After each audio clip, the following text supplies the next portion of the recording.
नमस्कार दोस्तों, एक बार फिर स्वागत है आपका आपके अपने ऐप बेटर इन रोल पे।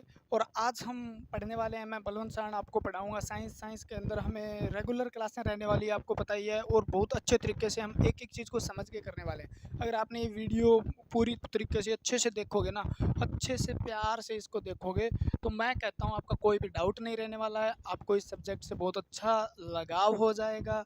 और लगाव होने के बाद तो आपको पता है आप कुछ भी कर सकते हो ना। ठीक है, तो स्टार्ट करते हैं अपना सेशन। उसके अंदर क्या होगा, आज होगा हमारा ब्लड ग्रुप, यानी ब्लड ग्रुप रक्त समूह के बारे में पढ़ने वाले हैं। जो आपके क्वेश्चन रहते हैं, डाउट रहते हैं, वो क्लियर करेंगे। ओ को सरवदाता क्यों कहा जाता है, ए बी को सरवग्राही क्यों कहा जाता है, एक एक चीज़ को क्लियर करेंगे जो आपके बेसिक नॉलेज में भी काम आएंगे। क्योंकि वो चैप्टर है जिसका जिक्र हर रोज़ होता होगा या कभी ना कभी आपके घर में ज़रूर होता होगा। ठीक है, तो ब्लड ग्रुप क्या है, आरएच फैक्टर क्या है, गोल्डन ब्लड ग्रुप क्या है, गोल्डन ब्लड ग्रुप क्या है, ठीक है ना, जिसके बारे में आप जानोगे। तो रक्त समूह, अब सबसे पहले बात करते हैं भी रक्त समूह होता क्या है। रक्त समूह, हमारे शरीर में 4 प्रकार के रक्त समूह पाए जाते हैं, ब्लड ग्रुप पाए जाते हैं, और भी पाए जाते हैं, लेकिन हमें जो याद करना है वो चीज़ें ये है, वो ब्लड ग्रुप है। उस ब्लड ग्रुप की खोज लैंड स्टीनर ने की थी। किसने की थी? लैंड स्टीनर ने की थी। सबसे महत्वपूर्ण क्वेश्चन इसका, ब्लड ग्रुप की खोज 1901 और 2 के अंदर किस वैज्ञानिक ने की थी, या ब्लड ग्रुप या किसने दिया था, रक्त समूह किसने दिया था? लैंड स्टीनर ने दिया था। ठीक है ना, इन्होंने ABO ब्लड ग्रुप दिया था। कौन सा ब्लड ग्रुप दिया था? ABO रक्त समूह दिया था। रक्त समूह के बारे में बताया था। अगर पूछ ले AB ब्लड ग्रुप किसने दिया था? ABO तो लैंडस्टीन ने, ABO स्टर्ली ने दिया था। किसने दिया था? स्टर्ली नामक वैज्ञानिक ने AB ब्लड ग्रुप दिया था। लेकिन उसके अंदर फिर ABO OB आया, किस प्रकार से आया, इस चीज़ों को हम समझने वाले हैं। तो रक्त समूह की खोज किसने की? लैंडस्टीनर व विनर ने की। इससे पहले 2 बातें और जान लेते हैं। एक, आपके शरीर के अंदर पाया जाता है एंटीजन। एंटीजन को प्रतिजन भी कहा जाता है। एंटीजन को क्या कहा जाता है? प्रतिजन। एंटीजन याद करना न भूलें। और एक होती है आपके शरीर में एंटीबॉडी। एंटीबॉडी प्रतिरक्षी जिसे कहा जाता है। दोनों के बारे में समझना जरूरी है, तभी ब्लड ग्रुप आपके समझ में आएगा। एंटीजन क्या है? ये और ये दोनों दोनों को कॉमन बता दूं मैं, ये भी ग्लाइकोप्रोटीन है, यानी एक प्रकार का प्रोटीन है ग्लाइकोप्रोटीन, ग्लूकोज और प्रोटीन से मिलकर बना हुआ है। ग्लाइको प्रोटीन है। तो एंटीजन क्या होता है आपसे पूछ ले तो आप कहो प्रोटीन है, और प्रोटीन का भी टाइप है एक ग्लाइकोप्रोटीन। क्या है? ग्लाइकोप्रोटीन। अब कहो प्रतिरक्षी भी क्या होता है, तो ग्लाइको प्रोटीन होता है। ये भी क्या होता है? ग्लाइकोप्रोटीन होता है। ठीक है, जो एक स्पेसिफिक हर सेल के ऊपर वैसे एंटीजन पाया जाता है। कोई भी कोशिका है उस पे एंटीजन पाया जाता है। उस सेल की वो पहचान होती है, उस कोशिका की पहचान होती है एंटीजन। और एंटीबॉडी इसके विपरीत प्रकार का एक प्रोटीन होता है, जो क्या करता है, अपने शरीर की या सेल की अपनों को पहचानता है उस एंटीजन के माध्यम से। अगर वो दूसरा है तो उसको नष्ट करने का भी काम करता है एंटीबॉडी, इसलिए प्रतिरक्षी भी कहा जाता है इसको। ठीक है ना, तो हमारे ब्लड के अंदर एंटीजन और एंटीबॉडी पाए जाते हैं। ठीक है, एंटीजन जो है वो कहाँ पाया जाता है? अगर रक्त की बात करें तो रक्त के अंदर एक आरबीसी होती है, आपको पता होगा आरबीसी। तो आरबीसी की सतह सतह पे पाए जाते हैं। आरबीसी सरफेस पे पाए जाते हैं। किस पे पाए जाते हैं? आरबीसी की सतह पे। और एंटीबॉडी का पूछ ले तो आप क्वेश्चन का आंसर दोगे, ये प्लाज्मा में पाया जाता है। किस में पाया जाता है? प्लाज्मा में। और प्लाज्मा मुझे पता है, आपको पता ही होगा, क्योंकि प्लाज्मा मैंने पढ़ा, आरबीसी पढ़ी, डब्ल्यूबीसी, प्लेटलेट्स पढ़ी है हमने। तो यानी एंटीजन जो है वो ग्लाइकोप्रोटीन है, एंटीबॉडी भी ग्लाइकोप्रोटीन। एंटीजन आरबीसी किस सतह पे पाया जाता है? जैसे ये आरबीसी है आपकी, ठीक है, मैं इसी बना देता हूँ। इसके ऊपर क्या पाया जाता है? एंटीजन पाया जाता है। एंटीजन पाया जाता है। वो किस प्रकार के होते हैं? ठीक है, और ये आपका प्लाज्मा, मान लो लिक्विड पार्ट जो है हमारा ब्लड का, उसके अंदर क्या होता है? एंटीबॉडी होते हैं। क्या होते हैं? एंटीबॉडी होते हैं। ठीक है ना, ये एंटीबॉडी हो गया। आपका बात क्लियर हो जाएगी दोनों, वे एंटीबॉडी क्या है और एंटीजन क्या है।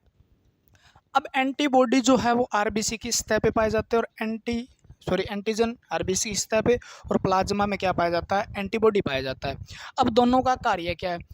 एंटीजन आरबीसी की पहचान करवाता है। एंटीजन क्या करता है? आरबीसी की पहचान करवाता है किस टाइप की आरबीसी है। ठीक है ना, तो एंटीजन के ऊपर उसी प्रकार देखो, दो प्रकार के एंटीजन पाए जाते हैं। एक तो मुख्य रूप से एंटीजन बहुत प्रकार के होते हैं, एंटीजन बहुत प्रकार के होते हैं, या तो वो काम नहीं करते, या उनका जो पावर है वो इतनी कम है, वो अपना मतलब जो दिखा नहीं पाते अपनी पावर इतने, या वो लो टेम्परेचर पर काम करते हैं, या कुछ एंटीजन ऐसे हाई टेम्परेचर पर काम करते हैं। लेकिन दो एंटीजन ऐसे हैं, एंटीजन ए और एंटीजन बी। दो एंटीजन ऐसे हैं जो मतलब रक्त जो होता है उसके अंदर क्या करते हैं, एक अंतर पैदा करते हैं। तो आरबीसी स्टेप दो प्रकार के एंटीजन, एंटीजन ए और एंटीजन बी। उसी प्रकार एंटीबॉडी भी दो प्रकार के होते हैं, एंटीबॉडी भी दो प्रकार के, एंटीबॉडी ए और एंटीबॉडी बी, दो प्रकार के। ए और बी, ए और बी, ए और बी एंटीजन, ए और बी एंटीबॉडी है। लेकिन ए के साथ ए काम नहीं कर सकता, बी के साथ बी नहीं काम कर सकता, यानी एक दूसरे के विपरीत काम करने वाले ग्लाइकोप्रोटीन है। एंटीजन और एंटीबॉडी एक दूसरे के विपरीत काम करने वाले प्रोटीन है, एक जैसे एक दूसरे के विपरीत काम करते हैं। ठीक है, ये बात क्लियर हुई। अब एंटीजन की खोज किसने की, दोनों का साथ में लिख लो, फिर मैं थोड़ा और अच्छे से समझाता हूँ। इन दोनों की खोज, एंटीबॉडी और एंटीजन की खोज किसने की, तो इनकी खोज भी लैंडस्टीनर ने की थी। किसने की थी, लैंडस्टीनर ने। और एंटीजन के आधार पे ही ब्लड ग्रुप दिया गया था। किसके आधार पे दिया गया था, एंटीजन के आधार पे ब्लड ग्रुप को नाम दिया गया था ABO ब्लड ग्रुप, यानी रक्त समूह। ठीक है, तो एंटीजन की खोज लैंडस्टीनर, एंटीबॉडी की खोज लैंडस्टीनर ने की थी। किसने की थी, लैंडस्टीनर ने। दोनों ग्लाइकोप्रोटीन होते हैं, ए और बी दो प्रकार के मुख्य रूप से एंटीजन पाए जाते हैं, ए और बी दो प्रकार के हैं, मुख्य रूप से एंटीबॉडी पाई जाती है। प्लाज्मा में एंटीबॉडी होता है और आरबीसी की सरफेस यानी सतह पे क्या होता है, आपका एंटीजन होता है। अब इस बात को अच्छे से समझते हैं। देखो, मैंने एक बात कही आपको, दोनों की खोज किसने की थी, किसने, लैंडस्टीनर ने। ठीक है ना। अब रक्त समूह किसके आधार पे दिया गया, रक्त समूह का आधार क्या था, ठीक है ना, इसका बेस जो था, आधार क्या था, तो आधार था एंटीजन। एंटीजन यानी प्रतिजन। प्रतिजन जो था वो किसका आधार था, ब्लड ग्रुप देने का। किसने, लैंडस्टीनर ने। किसके आधार पे ब्लड रक्त समूह बनाया, तो AB यानी एंटीजन के आधार पे ब्लड। अब आप कहोगे जी कैसे बनाया, अगर एंटीजन क्या है, ये आरबीसी है और इसकी सतह पर एंटीजन A पाया जाता है। क्या पाया जाता है, एंटीजन A पाया जाता है, मान लो। ठीक है, दूसरा एंटीजन हो गया एंटीजन। ठीक है, अब ये आरबीसी है, इसकी सतह पे अगर B एंटीजन पाया जाता है। दो प्रकार के एंटीजन बताए थे, अगर A एंटीजन है, अगर B एंटीजन है। अगर तीसरी बात भी आती है तो एंटीजन हो सकता है ऐसा भी एंटीजन दोनों हो, A भी हो सकता है और B, दोनों एक साथ पाए जाते हैं। एक ऐसा आता है भी जिस पर एंटीजन होता ही नहीं, यानी खाली सरफेस है उसका आरबीसी का। ठीक है ना, जिसमें से न तो A है न B है। तो इसके आधार पे उन्होंने क्या दिया, 4 ब्लड ग्रुप दिए।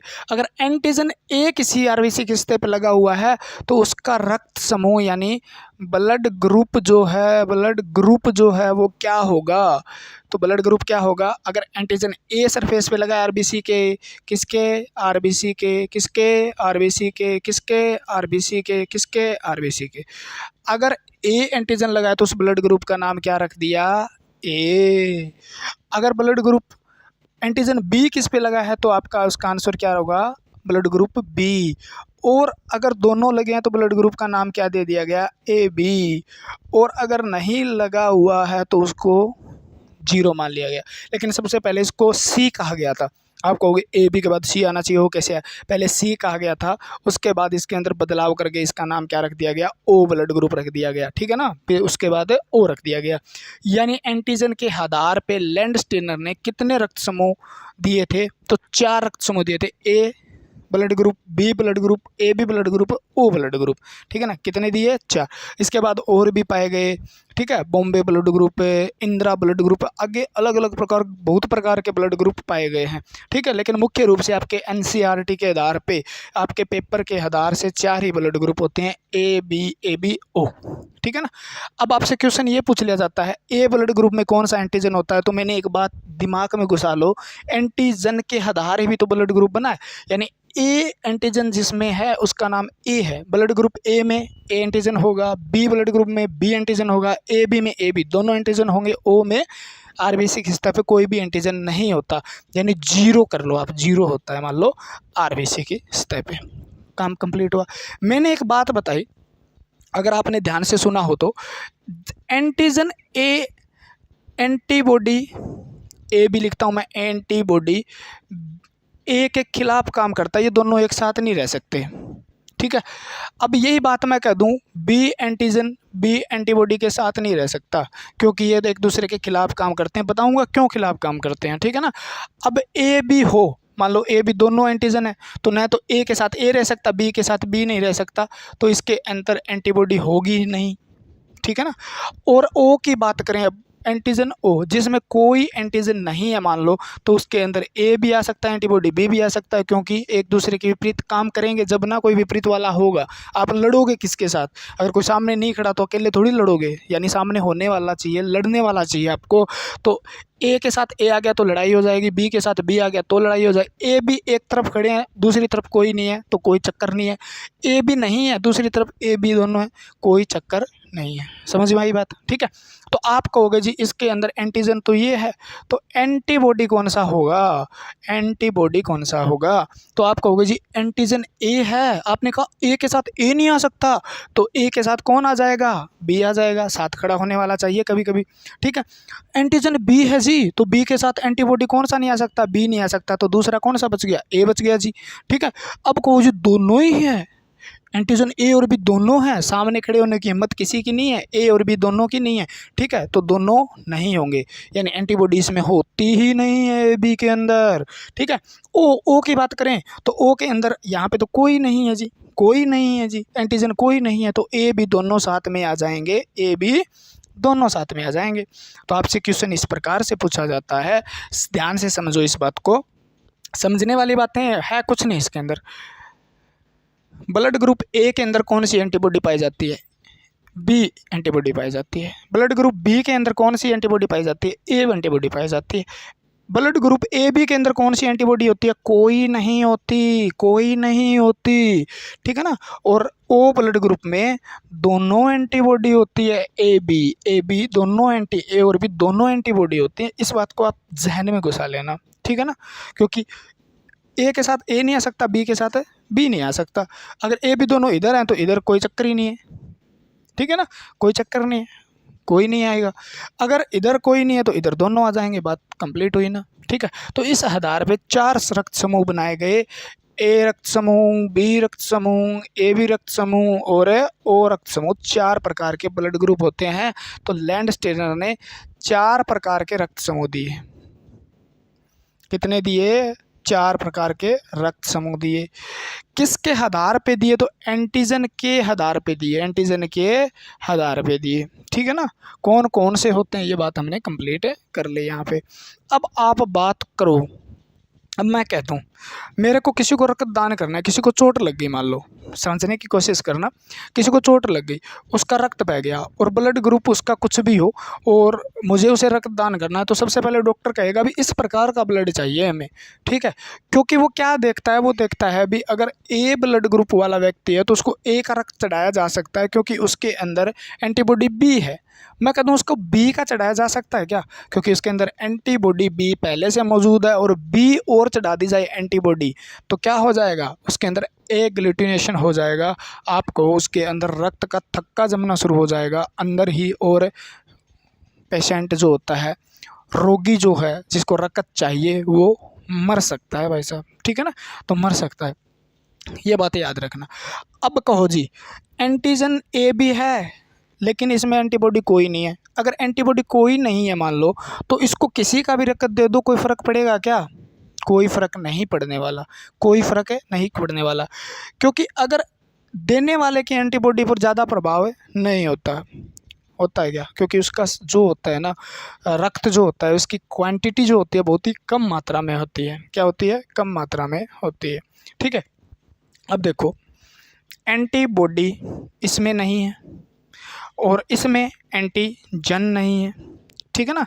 यहाँ पे लिख देता हूँ मैं, देखो अब रक्त समूह में एंटीजन कौन सा और एंटीबॉडी कौन सी है? तो ए, यहाँ पे ए है तो यहाँ पे बी है, और यहाँ पे है तो ए बी दोनों है, और यहाँ पे कोई भी नहीं है, तो आप इस बात को साफ करके इस बात को ऐसे लिख लो भी कौन से ग्रुप में कौन सा एंटीजन एंटीबॉडी पाया जाता है, ठीक है ना। ये बात तो हो गई। अब थोड़ा सा समझने वाली बातें हैं, यहाँ पे समझने वाली बातें हैं, बाकी कुछ नहीं है इसके अंदर, सबको पता है ए बी ब्लड ग्रुप होता है, बी होता है, वो होता है, उसका कारण क्या है, ठीक है। अब मैं दो बात कहूँ, ठीक है, चलो इसको भी साफ करके थोड़ा सा अच्छे से समझते हैं। अपने पास अच्छा टाइम है, आपने इस ऐप पे आने की कोशिश की है, दूसरों को भी शेयर करिएगा। और इसको इस पे मेरा मकसद ही क्या है, मैं खुल के पढ़ा सकूँ, ऑफलाइन जैसी फील आपको क्लास में करवा सकूँ भी। एक एक चीज़ आपकी क्लियर होनी चाहिए। डाटा बुक वगैरह में सब में लिखा मिलता है, एक एक चीज़ लिखी मिलती है, क्योंकि मैं साइंटिस्ट तो नहीं हूँ जो ब्लड ग्रुप की खोज करके आया था, ठीक है।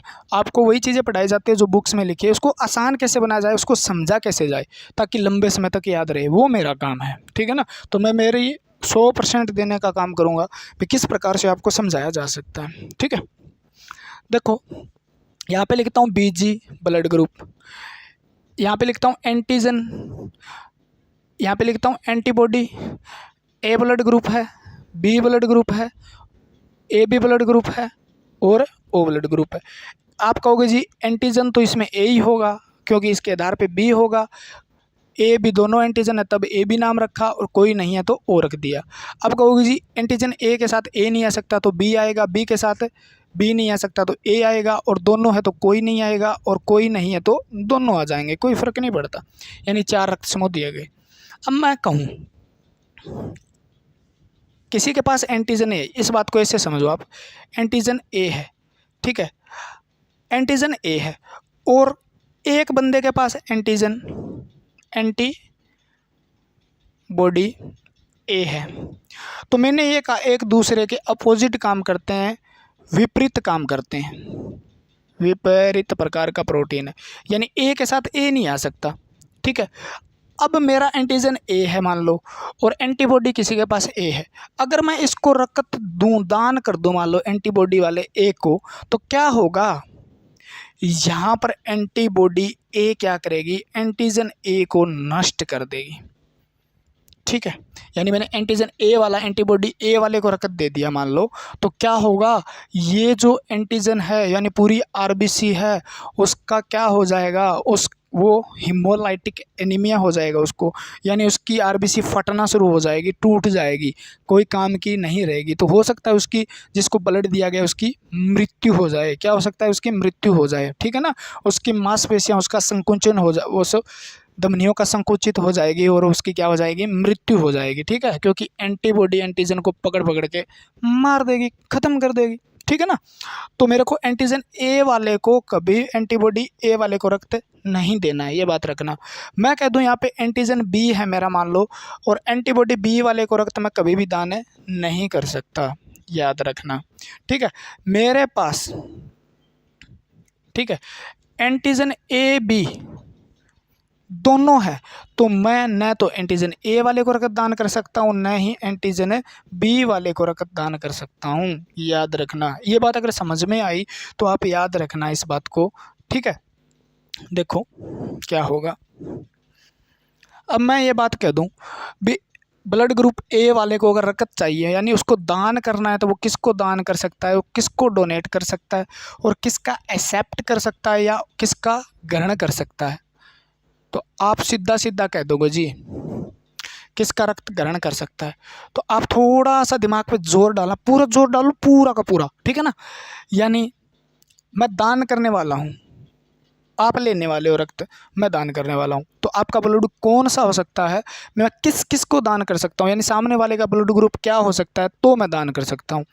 तो ए ब्लड ग्रुप है वो किसको दान कर सकता है, ए को कर सकता है, बी वाला बी को कर सकता है, ए बी वाला ए बी को तो कर ही सकता है, कोई दिक्कत नहीं, ओ वाला ओ को कर सकता है, ये बात तो सेम हो गई, अगर यहाँ पे भी ये बात करूँ, ए वाला ए का ग्रहण भी कर सकता है, बी वाला बी का ग्रहण कर सकता है, ए बी वाला ए भी रक्त ग्रहण कर सकता है, और ओ वाला ओ का रक्त ग्रहण कर सकता है। ये तो सिंपल सी बात हो गई, सबको पता हो गई भाई। सेम ब्लड ग्रुप वाला सेम ब्लड ग्रुप को रक्त दान भी कर सकता है और उसका रक्त ग्रहण भी कर सकता है। एक्स्ट्रा क्या है इसके अंदर, ठीक है ना। तो ये बात तो मुझे बताने की ज़रूरत नहीं पड़नी चाहिए, सेम तो हो ही सकता है, लेकिन एक्स्ट्रा ए के अलावा ये किसको दान कर सकता है।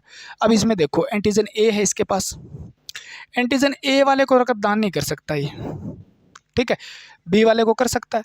अगर इसके अंदर एंटीजन नहीं है तो इसको भी दान कर सकता है ये, ठीक है। और एंटीजन ए भी दोनों है तो इसको भी रक्त दान नहीं कर सकता। तो आप कहोगे जी ए वाला ए को तो कर सकता है, दूसरा किसको कर सकता है, ए बी को रक्त दान कर सकता है। बात समझ में आई, नहीं आई क्या, ठीक है। यानी सामने एंटीजन अगर है तो सामने एंटीबॉडी सेम नहीं होनी चाहिए। अगर इसका ए है तो सामने ए नहीं होना चाहिए, बस ए एंटीबॉडी किसी के रक्त समूह में नहीं है तो ए वाला उसको रक्त दान कर सकता है, ठीक है। तो ए एक में ही है इसमें और दो में है, तो ये ब्लड ग्रुप ए वाला किसको, ए बी को भी रक्त दान कर सकता है और ए को कर सकता है, बस। सेम बी वाले के पास है। अगर मैं कह दूँ बी वाला ए वाले को तो कर सकता है, यानी जिसमें एंटीबॉडी बी है उसको दान नहीं कर सकता, ए को नहीं कर सकता, और इसमें भी है इसको नहीं कर सकता, तो किसको कर सकता है ये बी, ए वाला ए और ए बी को कर सकता है, बी वाला बी और ए बी को कर सकता है, बस। ए बी यानी इसके अंदर एंटीजन जो ए बी है, ए बी एंटीजन है, तो ए एंटीजन वाले को और बी एंटीजन वाले को ये रक्त दान नहीं कर सकता, दोनों को ही, एंटीबॉडी वालों को, ठीक है। तो ये किसको रक्त दान कर सकता है, सिर्फ और सिर्फ ए बी को कर सकता है, क्योंकि ये इसको रक्त दान करेगा तो नुकसान हो जाएगा, क्योंकि ये इसके साथ लड़ेगा। ये इसको रक्त दान करेगा इसके साथ लड़ लेगा, ठीक है। ये इसको रक्त दान करेगा इसके साथ और इसके साथ दोनों लड़ लेंगे, तो ए बी को ही रक्त दान कर सकता है ए बी, ठीक है, ए बी। ओ वाला देखो, इसमें कुछ नहीं है, इसमें कुछ नहीं है भाई, क्योंकि एंटीजन है ही नहीं, तो इसको कोई फर्क ही नहीं पड़ेगा। ये बी वाले एंटीजन को भी कर सकता है, यानी ए को रक्त दान भी कर सकता है, बी एंटीजन वाले को भी रक्त दान कर सकता है, यानी बी एंटीबॉडी वाले को भी कर सकता है, ए बी, ये ए बी को भी कर सकता है क्योंकि इसके अंदर एंटीजन नहीं है ए बी, और ये किसको रक्त दान कर सकता है, ओ को तो कर ही सकता है। यानी आपसे क्वेश्चन पूछ लिया जाए ओ ब्लड ग्रुप है वो किस किस को रक्त दे सकता है, किसको रक्त डोनेट कर सकता है, ब्लड डोनेट कर सकता है, तो आप कहोगे जी क्योंकि इसके अंदर एंटीजन नहीं है तो ये सभी को, एंटीजन नहीं है तो सभी को रक्त दान कर दे, रिसीव करने वाले का कोई फ़र्क नहीं पड़ेगा। इसीलिए इसको यूनिवर्सल डोनर कहा जाता है, यूनिवर्सल डोनर कहा जाता है, यानी सर्वदाता कहा जाता है। ओ ब्लड ग्रुप को क्या कहा जाता है, सर्वदाता। क्योंकि लिख लो आप, क्योंकि इसके आरबीसी की सतह पे, कारण बता रहा हूँ मैं, सतह पर एंटीजन नहीं होता, एंटीजन नहीं होता, एंटीजन नहीं होता, इसीलिए इसको सर्वदाता कहा जाता है। ये एंटीजन न होने के कारण खुला शेर है भाई, किसी को रक्त दे दे कोई फर्क नहीं पड़ सकता, ठीक है ना, क्लियर हुई बात। अब देखो, दान कर सकता है, ले किससे सकता है, तो ए एंटीजन बी एंटीबॉडी है इसमें, तो एंटीबॉडी बी तो है कोई दिक्कत नहीं है, लेकिन एंटीजन ए है इसमें तो एंटीबॉडी बी है, तो ये बी का रक्त नहीं ले सकता। जिसके अंदर एंटीबॉडी बी है ना, ए वाले एंटीबॉडी, देखो क्लियर करो इस बात को, अगर ए ब्लड ग्रुप है तो ये एंटीजन ए और बी इसके अंदर है, तो ये किस एंटीबॉडी बाहर से आए कोई फ़र्क नहीं पड़ेगा, मैं बता दूं आपको, ये एंटीजन ए जो है इसमें बी एंटीबॉडी है, तो ये बी एंटीबॉडी का रक्त नहीं ले सकता, किसका नहीं, सॉरी, बी ए एंटीजन का रक्त ले लेगा, बी एंटीजन का रक्त नहीं ले सकता, बी एंटीजन जिसमें भी है उसका रक्त नहीं ले सकता। दोबारा क्लियर करो इस बात को, जिसके अंदर बी एंटीजन है ना वो उसका रक्त नहीं ले सकता ये, ठीक है ना, क्योंकि बी के साथ टकराएगा। तो ग्रहण किसका कर सकता है, तो आप कहोगे जी ए का तो ग्रहण कर ही सकता है, बी का ग्रहण कर सकता है, ए बी का ग्रहण कर सकता है और ओ का तो ग्रहण कर सकता है। एक्स्ट्रा क्या बात है जी इसमें क्या है, देखो बी एंटीजन है और जैसे रक्त ए के पास आएगा तो ये टकराएगा, ये खत्म कर देगा इसको, तो इसका नहीं रक्त ले सकता, ये रक्त किसका नहीं ले सकता, ए बी का भी नहीं ले सकता। ओ में एंटीजन है नहीं, कोई फर्क नहीं पड़ेगा, तो ओ का ग्रहण कर सकता है, ठीक है। बी के साथ सेम है, ठीक है। ए का रक्त ले लेगा क्या, नहीं ले पाएगा क्योंकि बी एंटीबॉडी है इसमें। तो आप कहो जी बी का तो ले सकता है, ए बी का भी ले सकता है, ये सॉरी नहीं ले सकता ना, क्यों नहीं ले सकता, देखो इसमें एंटीजन ए बी है, ए से टकराएगा खत्म कर देगा, बी से टकराएगा बी को खत्म कर देगा, तो ए बी से ले सकता है और ओ से ले सकता है, ठीक है। ए बी के अंदर कोई प्रकार की एंटीबॉडी नहीं है, इसमें कोई एंटीजन आ जाए कोई फर्क नहीं पड़ेगा, तो ए भी आ जाए बी भी आ जाए और ओ भी आ जाए, सभी का रक्त ग्रहण कर सकता है ए बी। और ए बी ओ किसका रक्त ग्रहण कर सकता है, सिर्फ और सिर्फ ओ का रक्त ग्रहण कर सकता है, क्योंकि इसके अंदर एंटीबॉडी ए और बी दोनों है, ठीक है ना, ए और बी दोनों है, कोई भी एंटीजन को स्वीकार नहीं करेगा। ये क्लियर हुई बात। तो इसीलिए सभी का रक्त ले सकता है, इसलिए सर्वग्राही कहा जाता है। इसे क्या कहा जाता है, सर्वग्राही, यानी यूनिवर्सल एक्सेप्टर कहा जाता है इसे, ठीक है, सर्वग्राही कहा जाता है। क्योंकि लिख लेना, क्योंकि इसमें एंटीबॉडी प्लाज्मा में नहीं पाई जाती,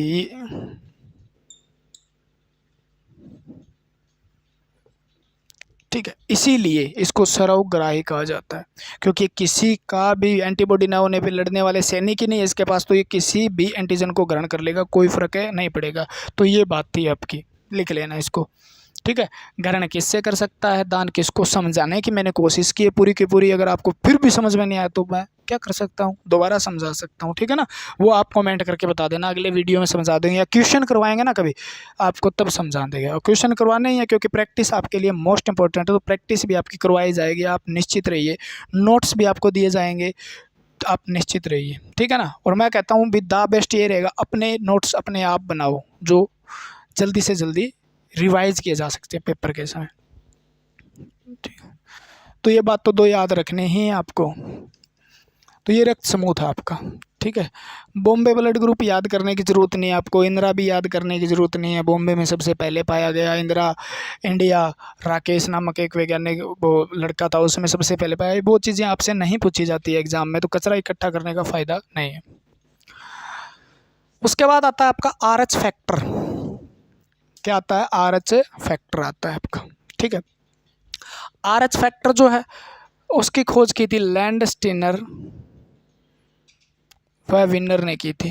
किसने की थी, लैंडस्टीनर व विनर, ठीक है। कहाँ पे की थी, तो एक रिसिस नाम के बंदर की प्रजाति थी, रिसिस मंकी पे की थी, आपके सीधा लिख लो, ठीक है। रिसिस प्रजाति या रिसिस जाति के रिसिस बंदर पे इसकी खोज हुई थी, ठीक है ना। किसने की, लैंडस्टीनर विनर, आप ऐसे याद कर लो, लैंडस्टीनर व वानर ने की थी, वानर से याद रह जाएगा। लैंडस्टीनर रक्त समूह की खोज की थी और लैंडस्टीनर और विनर ने इसकी खोज की, तो विनर को आप वानर याद कर लेना। रिसिस बंदर, रिसिस नामक या रिसिस बंदर की प्रजाति पे किसकी खोज हुई, तो RH फैक्टर की खोज हुई। किसने की, लैंडस्टीनर व विनर ने की, ठीक है ना। और इसको नाम दिया गया एंटीजन डी, क्या नाम दिया गया, तो RH फैक्टर को दूसरे नाम से भी जाना जाता है, एंटीजन डी के नाम से भी जाना जाता है। क्या हुआ, देखा गया भी हम ए वाले को ए का रक्त दान कर रहे हैं, या बी वाले को बी का रक्त दान कर रहे हैं, या ए बी वाले को ए बी का रक्त दान कर रहे हैं, ओ वाले को ओ का रक्त दान कर रहे हैं, तो भी कोई ना कोई प्रॉब्लम आ रही है। क्या प्रॉब्लम आ रही है भी, इसके अंदर क्या हो रहा है, रक्त जो होता है उसको चढ़ाया जाता है कई बार, तो जो क्लम्पिंग हो जाती है, या आप कह सकते हो गुच्छा बन जाता है। क्या बन जाता है, गुच्छा बन जाता है, जिसको हम साइंस में एग्लूटिनेशन कहते हैं। भी RBC इकट्ठी हो रही है, RBC इकट्ठी होकर क्या कर रही है, गुच्छे बना रही है, या आप कह सकते हो उसके अंदर RBC का फटना शुरू हो रहा है, उसको देखा जा रहा है भी हीमोलाइटिक एनीमिया हो जाता है, जॉन्डिस वगैरह की प्रॉब्लम आ रही है। तो इस चीज़ को दूर करने के लिए लैंडस्टेनर व एक वैज्ञानिक थे विनर, दोनों ने क्या किया भी उस पर और रिसर्च किए। तो रिसर्च किए तो उसके अंदर पाया गया भी एक प्रकार का पावरफुल एंटीजन और पाया जाता है आरबीसी के ऊपर, जिसको सेम किस में देखा गया, तो सबसे पहले उसको रिसिस बंदर के अंदर देखा गया।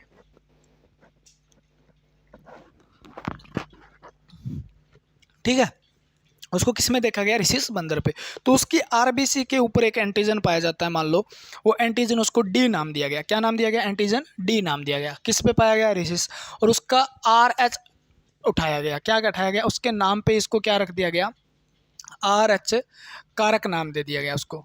क्या नाम दे दिया गया, RH कारक नाम दे दिया भी RH भी। ऐसा एंटीजन या ऐसा RH जो फैक्टर है या कारक है वो जो रिसिस बंदर में पाया गया, वो मानव के अंदर भी पाया जाता है, मानव की आरबीसी भी पाया जाता है। उसके कारण रक्त को ग्रहण करने में या दान करने में प्रॉब्लम आ रही है। ठीक है, तो ऐसा पाया गया।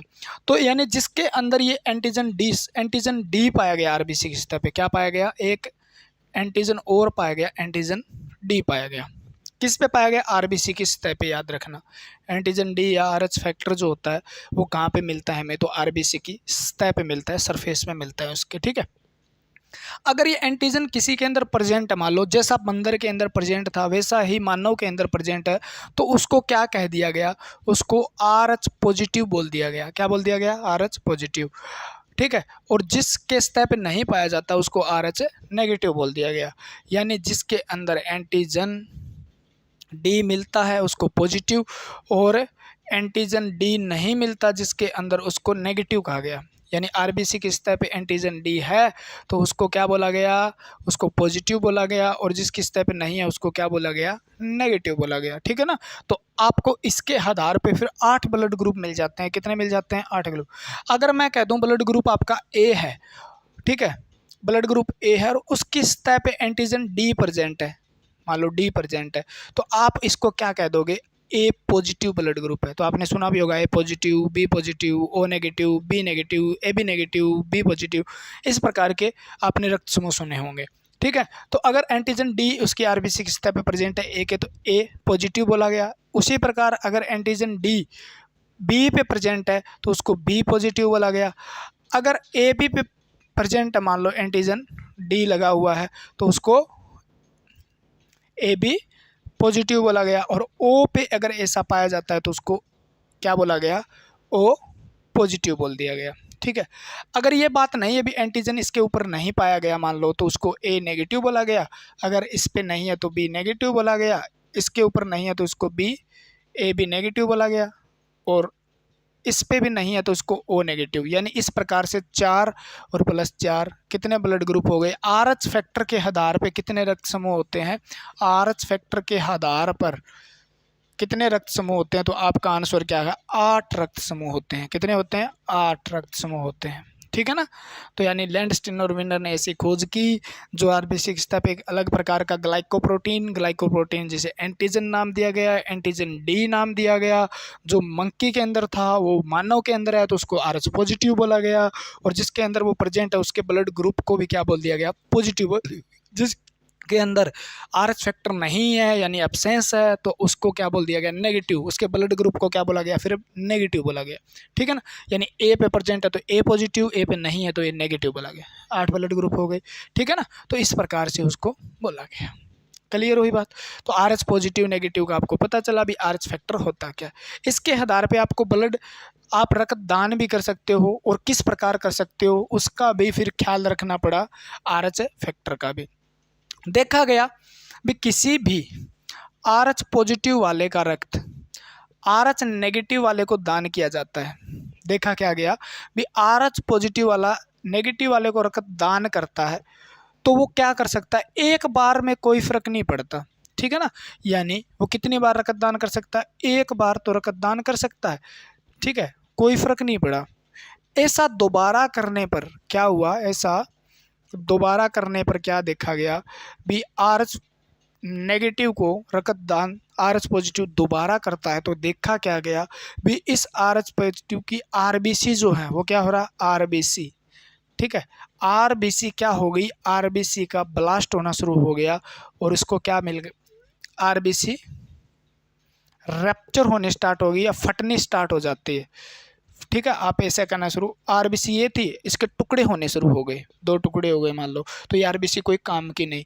तो ऐसा क्या देखा गया, अभी आरएच पॉजिटिव वाला एक बार तो रक्तदान किया, कोई फर्क नहीं पड़ा, लेकिन दोबारा ऐसा करने पर क्या हो गया, क्या हो गया, वो जो रक्त ले रहा है उसकी आरबीसी टूटने लग गई। ठीक है, और उसको क्या देखने को मिला, इसका एग्जाम हीमोलाइटिक एनीमिया उसको हो गया, हीमोलाइटिक एनीमिया उसको हो गया। ठीक है, और उसके बाद उसकी मृत्यु भी हो सकती है, उसको जोंडिस भी हो सकता है। ठीक है, और उसकी फिर क्या हो सकती है, डेथ भी हो सकती है, मृत्यु हो सकती है। ठीक है, दोबारा ऐसा करने पर उसकी क्या हो जाएगी, मृत्यु हो जाएगी, क्योंकि उसकी आरबीसी फट जाएगी, ऑक्सीजन की कमी हो जाएगी, ब्लड की कमी हो जाएगी। हीमो का मतलब ब्लड, लाइसिस का मतलब क्या होता है, टूटना, टूटना, लाइसिस का मतलब टूटना। तो ब्लड यानी आरबीसी का टूटना या फटना क्या हो गया, किसके कारण है, आरएच पॉजिटिव वाले ने नेगेटिव वाले को दोबारा रक्त दान किया तो ऐसा हुआ। ठीक है, क्लियर हुई बात। तो एक बार तो आपसे क्वेश्चन पूछा जाता है, आरएच पॉजिटिव वाला आरएच नेगेटिव वाले को कितने बार रक्त दान कर सकता है, कितने बार, तो आप कहोगे जी एक बार रक्तदान कर सकता है। दोबारा ऐसा करने पर आरबीसी के फटने से उसकी क्या है, या आरबीसी के टूटने से उसकी हीमोलाइटिक एनीमिया की वजह से उसकी मृत्यु हो सकती है। ठीक है, अब कहो जी और पॉजिटिव वाला नेगेटिव वाले को देगा, मान लो ए पॉजिटिव है मान लो, और वो ए नेगेटिव को ब्लड देगा, तो वो एक ही बार दे सकता है, दोबारा दे दिया बेचारे ने, तो इसका काम है तमाम हो जाएगा। कारण क्या है, क्योंकि अब एंटीजन डी गया हमारे शरीर के अंदर, आरबीसी से एंटीजन डी गया, और हमारे शरीर में एंटीजन डी को पहचानने वाली एंटीबॉडी नहीं है। वो क्या सोचेगी, इसको ये फॉरेन एंटीजन है, यानी ये एंटीजन हमारे शरीर में एक बार गया कोई दिक्कत नहीं, क्योंकि एंटीबॉडी इसके खिलाफ तैयार हो गई। आपके शरीर में कोई भी एंटीजन एक बार घुसता है तो उसके खिलाफ में एंटीबॉडी का निर्माण हो जाता है हमारे ब्लड के द्वारा, इम्यून सिस्टम के द्वारा। ठीक है ना, अब जैसे ही दोबारा घुसेगा तो एंटीबॉडी क्या करेगी, उसको पकड़ लेगी। ठीक है, उसको पकड़ेगी, उसको नष्ट करने का काम करेगी। ठीक है, दोबारा ऐसा करने पर एंटीबॉडी अब तैयार हो गई, यानी पहले गया कोई फर्क नहीं पड़ा, लेकिन दोबारा उसके खिलाफ सैनिक तैयार हो गई। ठीक है, अब एंटीबॉडी उसको नष्ट कर देगी, एंटीबॉडी नष्ट करेगी तो वो उसकी मृत्यु हो सकती है। ऐसा आरएच पॉजिटिव आरएच नेगेटिव वाले के साथ होता है। अगर आरएच पॉजिटिव वाला नेगेटिव वाले को, आप कहो जी आरएच नेगेटिव वाला आरएच पॉजिटिव वाले को रक्तदान कर सकता है, आप जितना चाहे उतनी बार, जितना चाहे उतनी बार कर सकता है। ठीक है ना, क्योंकि इसके अंदर एंटीजन है नहीं, तो इसके खिलाफ पॉजिटिव वाले के शरीर में एंटीबॉडी का निर्माण ही नहीं होगा, क्योंकि एंटीजन है ही नहीं इसके। आर कौन सा एंटीजन है, आरएच एंटीजन डी नहीं है, तो आरएच नेगेटिव वाला पॉजिटिव वाले को कितनी बार रक्तदान करे कोई फर्क नहीं पड़ने वाला। आरएच पॉजिटिव वाला पॉजिटिव वाले को रक्त कितनी बार दान करे कोई फर्क नहीं पड़ने वाला। आरएच नेगेटिव वाले को भी रक्त दान कितनी बार करे कोई फर्क नहीं पड़ने वाला, लेकिन पॉजिटिव वाला नेगेटिव वाले को एक बार रक्त दान कर सकता है। ठीक है ना, दूसरी बार करने पर उसकी मृत्यु हो सकती है। समझ में आई बात। ठीक है, ऐसी अगर बात समझ में आई तो आप ये चीज़ें अपने आप निकाल लेना भी, ए ब्लड ग्रुप ए वाले को किसको दे सकता है, बी ब्लड ग्रुप वाला बी को किस प्रकार रक्त दे सकता है, पॉजिटिव वाले को कितनी बार दे सकता है। यहाँ से आपका कंसेप्ट क्लियर हो गया। ठीक है ना, पॉजिटिव नेगेटिव दिमाग खराब कर दिया साले ने। ठीक है ना, अब एक क्वेश्चन आपसे आता है, अगर माता और पिता हमारे पेरेंट्स जो है उनमें से माता आरएच नेगेटिव है और पिता आरएच पॉजिटिव है, ठीक है, तो होने वाली संतान जो होगी वो कितनी संतान स्वस्थ पैदा होगी, कितनी संतान है स्वस्थ हेल्दी पैदा होगी अगर माता और पिता। ठीक है, यानी एक कपल है, एक नवविवाहित जोड़ा है, उनकी अभी अभी शादी हुई है। ठीक है, वो अपना पहला बच्चों को जन्म देना चाहते हैं, एक बच्चा पैदा करना चाहते हैं मान लो। अगर उसमें माता नेगेटिव है मान लो, और जो पुरुष है वो आरएच पॉजिटिव है, तो वो क्या होगा, एक स्वस्थ, क्योंकि मैंने एक कहा था आरएच पॉजिटिव वाला आरएच नेगेटिव वाले को एक बार रक्त दान कर सकता है। ऐसा ही यहाँ पे भी घटित होता है भी, पिता एक बार जब महिला प्रेग्नेंट होगी तो एक बच्चे को स्वस्थ जन्म दे देगी, यानी एक स्वस्थ बच्चे को जन्म दे। तो कितने बच्चे पैदा कर सकते हैं स्वस्थ? एक बच्चा स्वस्थ पैदा होगा, चाहे वो लड़की हो लड़का, कोई फर्क नहीं पड़ने वाला, एक बच्चा स्वस्थ पैदा होगा। लेकिन दूसरा बच्चा जो होगा, सेकंड जो बेबी होगा आपका, वो या तो माँ के गर्भाशय के अंदर उसकी मृत्यु हो जाएगी, ठीक है ना, गर्भाशय में मृत्यु हो जाएगी, या जन्म लेते ही वो मर जाएगा, जन्म के बाद उसकी मृत्यु हो जाएगी, वो जीवित नहीं रह पाएगा अगर ऐसा होता है तो, ठीक है ना। यानी पिता पॉजिटिव और माता नेगेटिव, तो एक बच्चे को स्वस्थ जन्म दे सकते हैं, वो दूसरे को जन्म नहीं देंगे। अगर वो या तो शरीर के अंदर मर जाएगा, गर्भाशय में उसकी मृत्यु हो जाएगी, या जन्म देने के बाद उसकी मृत्यु हो जाएगी। ऐसा क्यों हुआ? तो मैंने बताया था, क्योंकि जैसे ही RH पॉजिटिव RH नेगेटिव दोनों का है, अब बच्चे का ब्लड ग्रुप जो है वो RH पॉजिटिव हो गया मान लो, ठीक है, तो उसके अंदर क्या था, एक एंटीजन गया D। जैसे ही बच्चे का जन्म होगा प्रेगनेंसी के समय, तो बच्चे का ब्लड और माँ का ब्लड दोनों मैच करेंगे। किसी न किसी प्रकार के माँ के ब्लड के अंदर क्या घुस गया, एंटीजन D घुस गया।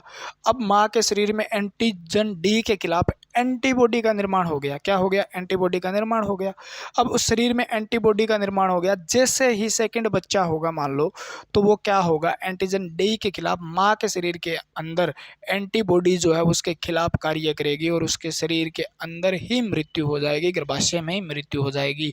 क्योंकि RH पॉजिटिव के खिलाफ या एंटीजन D के खिलाफ माँ के शरीर में एंटीबॉडी का निर्माण हो गया। क्लियर हुई बात?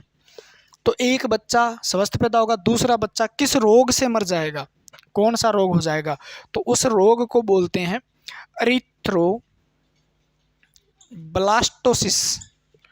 इरिथ्रोब्लास्टोसिस फिटेलिस, ठीक है ना। उस रोग को क्या बोलेंगे? अरिथ्रो, मतलब RBC खराब होगी ना इसकी, अरिथ्रो ब्लास्ट यानी फट जाएगी, ब्लास्टोसिस, फिटेलिस यानी फिटस यानी भ्रूण, ठीक है ना। ये रोग से मृत्यु हो जाएगी। आप कहो जी अगर माता RH नेगेटिव है, पिता RH पॉजिटिव है, तो दूसरे बच्चे की किस रोग से मृत्यु हो जाएगी या उसको किस रोग से वो पीड़ित होगा? तो इरिथ्रोब्लास्टोसिस फिटेलिस नामक रोग से वो बच्चा ग्रसित होगा, उसे सफ़र करेगा और उसके बाद उसकी डेथ हो जाएगी। लेकिन जी आजकल ऐसा कोई संभव है कि, यानी आजकल बहुत कुछ संभव है। इससे पहले क्या, जैसे ही बच्चा जन्म लेता है ना, यानी माता RH नेगेटिव है, पिता RH पॉजिटिव है, जैसे ही बच्चा जन्म लेता है तो जन्म के समय ही एंटीबॉडी को नष्ट करने के इंजेक्शन दे दिए जाते हैं उसको, माता को, ताकि दूसरा बच्चा भी स्वस्थ पैदा हो सके। तो उसको क्या है, बार बार एंटीबॉडी को नष्ट करने के इंजेक्शन दिए जाते हैं। इंजेक्शन से एंटीबॉडी जो खिलाफ में तैयार हुई थी एंटीजन D के, उसको क्या है, नष्ट करने के इंजेक्शन दिए जाते हैं, और इंजेक्शन देने के बाद दूसरा बच्चा भी स्वस्थ पैदा हो सकता है, ठीक है ना। क्योंकि विज्ञान ने इतनी तरक्की कर लिया है, वो ऐसी छोटी छोटी चीज़ों से किसी की डेथ नहीं होने देगी, ठीक है। तो नॉर्मल अगर नेचुरल पहले बच्चे मतलब एक होता था, एक तो स्वस्थ हो गया, उसके बाद दूसरा मर जाता था, तीसरा फिर मर जाता था, चौथा मर जाता था, पाँचवा मर जाता था, ऐसा होता था। क्योंकि तब तक हमें विज्ञान ने इतनी तरक्की नहीं की थी, या हमें मतलब टेस्ट भी नहीं करवाते थे। आजकल तो रोज़ रोज़ अल्ट्रासाउंड होते हैं, तीसरे दिन चौथे दिन अल्ट्रासाउंड होते हैं, अनेक प्रकार के टेस्ट होते हैं मतलब प्रेगनेंसी के समय। तो वो चीज़ें पहले नहीं होती थी, यानी महिला प्रेग्नेंट हुई और सीधा बच्चे को घर ही जन्म दे देती थी। दाई होती थी, वो बच्चे को डिलीवरी करवाने में सहायता करती थी, ठीक है ना। तो अभी दाइयों का काम रहा नहीं भाई, अब तो हर बच्चा हॉस्पिटल में ही पैदा होता है, ठीक है ना। तो इरिथ्रोब्लास्टोसिस फिटेलिस रोग किसको होगा? दूसरे बच्चे को होगा, अगर उसको एंटीबॉडी के इंजेक्शन नहीं दिए जाते हैं माता को, ठीक है। तो ये बात थी।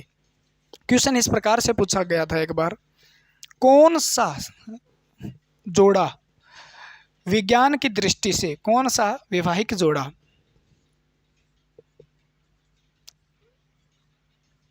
कौन सा कपल है, वैवाहिक जोड़ा विज्ञान की दृष्टि से सही नहीं माना जाता? विज्ञान की दृष्टि से सही नहीं माना जाता, यानी साइंस के हिसाब से अगर देखा जाए तो कौन सा जोड़ा है, वैवाहिक जोड़ा है, वो सही नहीं माना जाता। तो उसमें अगर माता, वही सेम बात है, क्योंकि बच्चे को दिक्कत आती है RH नेगेटिव हो और पिता RH पॉजिटिव हो, तो वो जोड़ा सही नहीं माना जाता। बाकी माता चाहे और पिता क्या हो सकते हैं, बाकी कोई दिक्कत नहीं है। माता RH नेगेटिव है, पिता RH नेगेटिव, कोई फर्क नहीं पड़ेगा। माता RH पॉजिटिव है, पिता RH पॉजिटिव, कोई फर्क नहीं पड़ेगा। माता RH पॉजिटिव है, पिता RH नेगेटिव है, कोई फर्क नहीं पड़ेगा। लेकिन एक यहाँ पर फर्क पड़ता है बस, बाकी कोई फर्क नहीं पड़ता। तो आप इस चीज़ को ध्यान में रखिएगा। RH फैक्टर क्या था, किस प्रकार से ये काम करता है और किस प्रकार से आपके क्वेश्चन इस एग्जाम में इसके हिसाब से RH फैक्टर से आ सकते हैं, ब्लड ग्रुप से आपसे क्या क्वेश्चन पूछे जा सकते हैं, दोनों चीज़ों को ध्यान में रखिएगा। अगर कोई चीज़ आपके समझ में नहीं आई है तो आप कमेंट करके बता दीजिएगा। और वीडियो जो है उसको शेयर तो आप नहीं कर सकते, लेकिन ऐप जो है उसको शेयर कर सकते हो। आप प्यार से उसको शेयर कर दीजिएगा, ज़्यादा से ज़्यादा लोगों को जोड़ने की कोशिश करिएगा, ताकि हम भी ज़्यादा से ज़्यादा आपको अच्छे से पढ़ा सकें। आज के लिए इतना ही। पढ़ते रहिए मेरे प्यारे दोस्तों। जय हिंद, जय भारत। मिलते हैं फिर अगली वीडियो में।